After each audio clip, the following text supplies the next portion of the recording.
Hi guys! Hello! Mayang udto. Dapat gyapon kay kung naong guys, update sa akong life.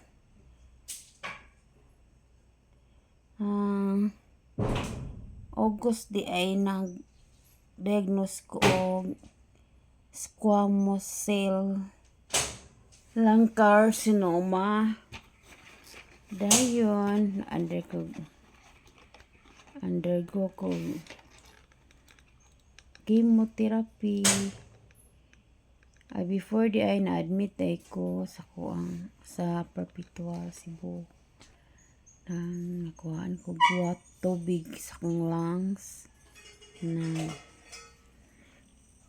4.8 liters. Mulit to hangakon ko. Dayon nag-undergo sa x-ray. Then sunod gi-refer ko mag CT scan. Sunod nag-biopsy. Sunod PET CT scan. Ang x-ray is 300 naman yung x-ray 600. Ang CT scan nakabayad ko 17,000. Ang biopsy mahal kaayo dito sa Cebu Doc. 43,000. Next na pod kay gusto jud sa doktor sa oncologist nga ma-sure. So request na pod siya og PET CT scan. Mahal kayo ang PET CT scan jud. Grabe ka mahal. 74,000. Sa Chungwa is 80,000, 100,000 ana. Dayon ga-undergo pa jud ko MRI. 36,000. Asa naman na puting mahala. Wadayin to. Pag na-admit ko 15 days kay namo ko pigtail ibutang sa kong likod para daloyan sa tubig gikan sa kong lungs. Pag human na infection na-admit na pud ko og 6 days. So kung bill ato first is 136,000 first akong mga bill. First akong admit. So second akong admit is akong bill is 80 plus 50 naman to ang down. So 95,000. Iko ag PhilHealth unan to. So 80 ka pin bayad na mo. Dayon. After sa ko ang kuan during sa akong admission, second akong admission, nag-undergo na ko chemotherapy. Hindi ko kasabot sa akong feelings. Lami na kay surrender, lami na kay kung sige na dyan kong ampo, siguro sa'yo nga. Kung kuhaan man gani ko, okay ra. Kung maulian po ko, okay ra. So mauto guys, aning kamot po ko nga maulian po, kay mahal lang kaya akong gasto. Naluoy po ko sa akong bana kay weekly or every 2 weeks uli. So siya weekly gid siya mo uli diri sa Mindanao, Cebu to Mindanao. Na bakalas kay pamasahi. Then nag-guilty kay ko nga. Dahan tao na-involve sa kong palibot.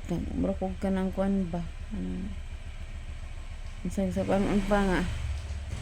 Nagsamok-samok lang ko silang life. Nagkinabuhi.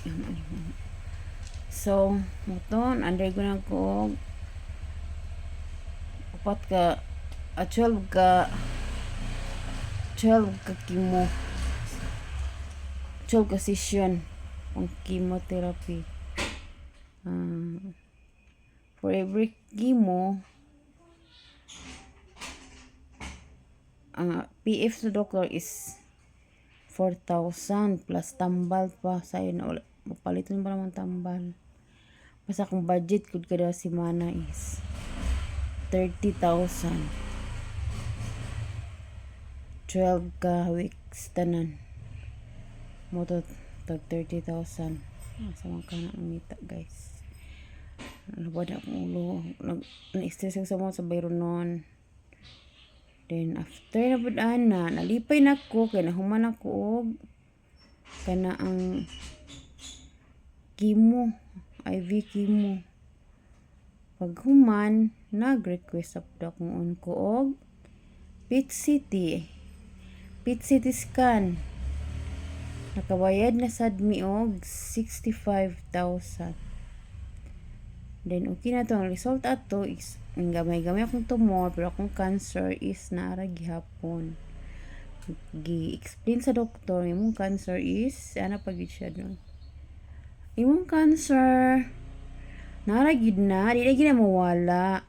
Pero mapugnga na to nga dili mo daghan, dili mo katag, dili mo dako. Muna ilang explanation. So, ang akong mga ginagasto day guys, kuan kanang unsa man to dula-dula ra to. Ana pag na-realize na ako ba karon. After na pod sa PET CT scan, kay lagi na nga wala naman tong akong mga gagmay nga bukol-bukol. Wala na to uban gamay na jud kayo. Imbis 6 cm na lang, 6 cm to. Himo siyang 4. Then, ang mga gagmay-gagmay, himo nag 3 mm. Pero, na nakita sa akong brain is, duha ka tumor bali sa likod o sa front is tag 6 mm or 9 mm ba to kana. Dayon, after ana, kaya na pa nakita, nag-oral chemo na pud ko. One month lang ang akong relax gikan sa pag-IV chemo. Dayon. O to. Abi na ko og barato ra kayo ang oral chemo guys. Tuod jud ko kay gamay-gamay naman lang akong tumor or ako ang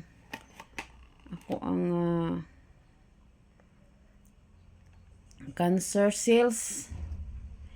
Pero ma-feel yun ako na aragid siya. Kay sakit pa jud akong ribs. Diri. Manakit pa niyo. Maalunag maahan ako. Ano ako? Sakit kay siya. Si lalo. Mainit ba? Dayon. Mga to guys pag. Ay, ako si utrohon dayon no. First na ko og kuan. Oh. First ina ko CT scan, PET CT scan. Ako ang cancer yung katag diri sa breast, sa ovary na ko kat naman ko tumor. Misang iyang range is 35 ra ang CA125. Nahimo na siyang 80 ug 90. Mo na siyang kuan jud akong cancer. Mo na to nga sa first na ko na CT scan mo to nag-undergo ko og chemo. Karon, mani nag-oral chemo na ko guys. From last akong oral IV chemo is January man to 24. So pagka February, last week of February, follow-up check-up na ko guys. February. So March, April. Muna ni 30 tablets lang ni guys. Oh. 30 tablets lang to. Pero alam nyo ba ang mahal-mahal? Ang isang box nito is 90,000.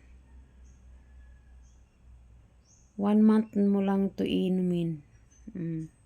Tinatagalog ko na talaga para magkaintindihan tayo. Hindi po biro ang lung cancer guys. Kahit na hindi siya galing sa genes or hindi siya genetic. Lalo na siguro kung genetic, lifetime talaga hanggang kamatayan na mag-iinom nito. Sabi ni Doc, lifetime na daw. So ngayon, ikatatlong box ko na to. So, ano na, 90,000 times 3. Halos nga 1,000,000 na ang nagasto namin. Hindi pa nga ako nakaklaim ng insurance ko. Lalo na sa Film Life. Agawin nako. Pahirapan ka pala dyan. Kahit active yung ano mo. Kahit active yung policy mo. Nagsisisi talaga ako. Shout out to Michelle Log sa to. Akong agent nga si Michelle. Sabi niya, wala daw, hindi daw niya alam kung makaka-claim ba ko o hindi. Kahit hindi ako na, kahit active ako, mayroon namang may fund value naman yun sana. Pero bakit ganun ang response nila? Ay nako, Film Life, iwan ko sa inyo. Sayang lang, binili ko na lang sana ng lupa yun. Siguro hanggang ngayon, nagta times 5 na ata yun ang price. So, yun, mao na yun. Nagbisaya na ako. So, next check up na po na ako is May 25 or 26. So, yan, tatingin ko sa kalendar namin. Pero sabi ko, hihinto talaga ako nito. Hindi na ako iinom. Bahala ng Diyos kung hanggang kailan ang hininga ko, hanggang kailan matatapos ang hininga ko. Kasi kawawa talaga ang pamilya ko. Kung bibili kami nito ng isang buwan lang, 90,000. May negosyo naman kami, hindi naman kalakihan. Konti lang yung konti man lang yung namin. Yung ba yun? Ginansya o sa rolling lang po, paikot-ikot lang po yung business namin. Kaya mahirap talaga pag magkasakit. Last ako na tong binili. Mauubos to sa May 22. Parang ganun.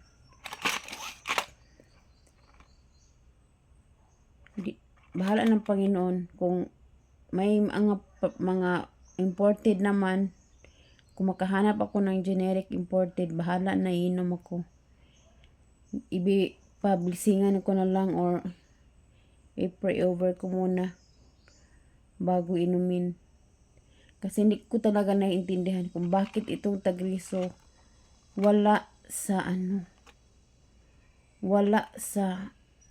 walang generic dito sa Pilipinas. Yun na nga, hindi pa covered ng PhilHealth. At ang mahal-mahal pa. Yun na nga. Yun lang. Next time,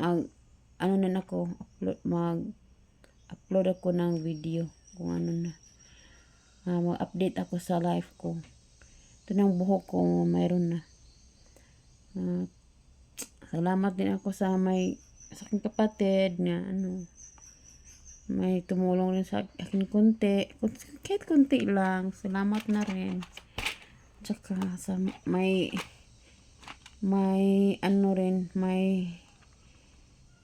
watcher din na yung pasyente nila namatay. Tapos hindi na naubos yung Tagriso nila. So binibinta na lang ng mura. Nagpapasalamat din ako doon. Salamat ng marami. At nakamura ako. Mahala na ang Diyos kung kailan ako kukunin niya o tanggalan ako ng hininga. Alam ko naman na hiram ng lahat sa atin dito sa mundo At wala tayong ikabahala. Dati nababahala talaga ako kasi akala ko hindi ako magkakasakit. Yun pala. So, ito yun lang guys. Salamat sa kung manonood lang kayo, sana kayo. Katapos nito, ako, kung bakit ako lung cancer. Susunod. Thank you. Bye. Salamat sa panonood ninyo kung manonood kayo.